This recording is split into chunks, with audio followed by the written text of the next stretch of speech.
بسم اللہ الرحمن الرحیم۔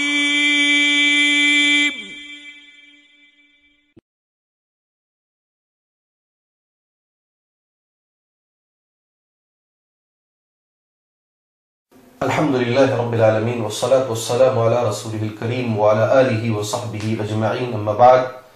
بسم اللہ الرحمن الرحیم۔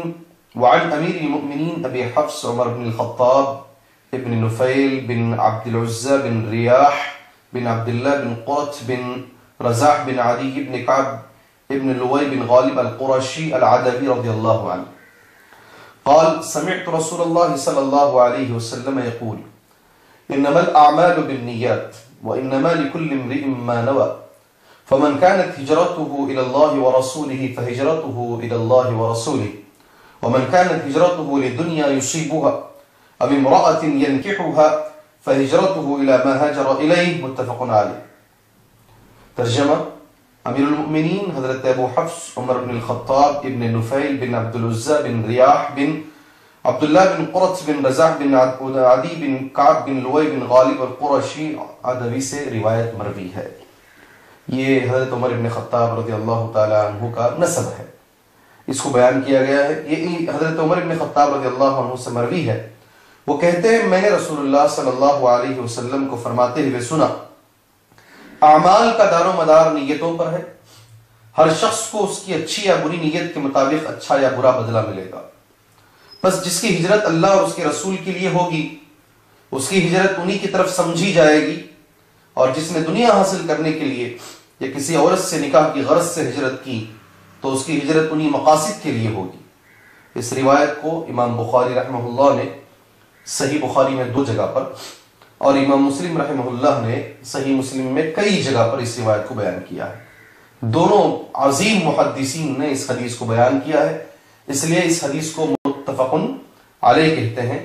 محترم دوستوں، ترجمہ میں نے کیا آپ کے سامنے، حدیث میں نے آپ کے سامنے پڑھی، مختصر سے شرح آپ لوگوں کے سامنے اس حدیث کی میں انشاءاللہ تعالی بیان کرنا مناسب سمجھتا ہوں۔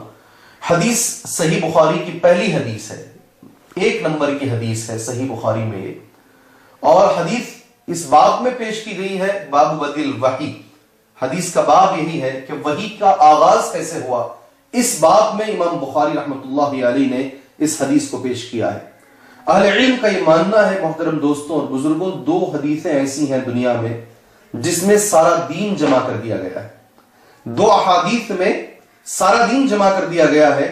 پہلی حدیث ابھی جو میں نے آپ کے سامنے پڑھی الحمدللہ، یہ پہلی حدیث ہے، انما الاعمال بالنیات، یہ پہلی حدیث ہے، اس کے اندر آدھا دین ہے۔ علماء کہتے ہیں قولہ انما الاعمال بالنیات هذه میزان لكل عمل، هذه میزان لكل عمل لكنه میزان الباطن۔ سبحان اللہ، اہل علم کا یہ ماننا ہے ہر عمل کے لیے یہ حدیث ترازو ہے، مگر یہ کون سا عمل ہے؟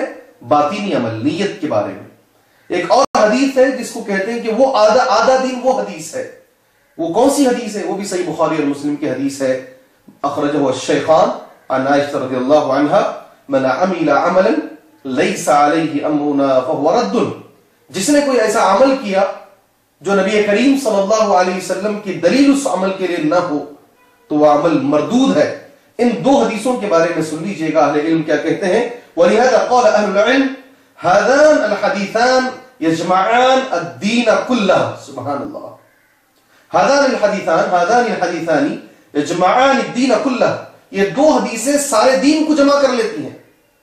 کیا بہترین سی حدیث ہے، آپ سوچ کے دیکھیے، پورا دین ماشاءاللہ ان 2 احادیث کے اندر الحمدللہ جمع کر دیا گیا ہے، اور یقین مانیے یہ حدیث 100% ماشاءاللہ صحیح حدیث ہے۔ اس معنی کے اعتبار سے آدمی کی نیت جیسی ہوگی عمل کے اندر برکت ویسی ہی آئے گی۔ یہاں تک کہ آپ بعض اہل علم کا یہ ماننا ہے اگر کوئی آدمی بہت بڑا قرضدار ہے، اگر اس کی یہ نیت ہو کہ میں انشاءاللہ یہ قرض ضرور ادا کروں گا تو اللہ تبارک و تعالیٰ اس کی نیت کے مطابق قرضداری کو آسان بھی کر دیتا ہے، قرض کی ادائیگی کو آسان بھی کر دیتا ہے۔ اگر پہلے ہی سے لوگوں کی نیت یہ ہو جائے کہ ہاں دیں گے تو پھر اللہ تبارک و تعالیٰ اس کے لیے زندگی میں دشواریاں پیدا کرتا ہے، وہ چاہ کر بھی قرض ادا نہیں کر پاتا۔ میرے محترم دوستوں، یہ بڑی پیاری سی حدیث ہے. میں اللہ پاک سے دعا گو ہوں اللہ تبارک و تعالیٰ اس حدیث کے مطابق ہمیں زندگی گزارنے کی توفیق عطا فرمائے. رہا مسئلہ اس حدیث کا وہ ٹکڑا جس میں ہجرت کے بارے میں کہا گیا ہے، اگلی کئی مرتبہ انشاءاللہ تعالیٰ بعد میں ہجرت کے بہت سارے ابواب آ رہے ہیں، اس کے احکامات انشاءاللہ تعالیٰ وہاں پیش کیے جائیں گے. آمین. وصلی اللہ علیہ نبی الکریم. السلام علیکم ورحمۃ اللہ وبرکاتہ.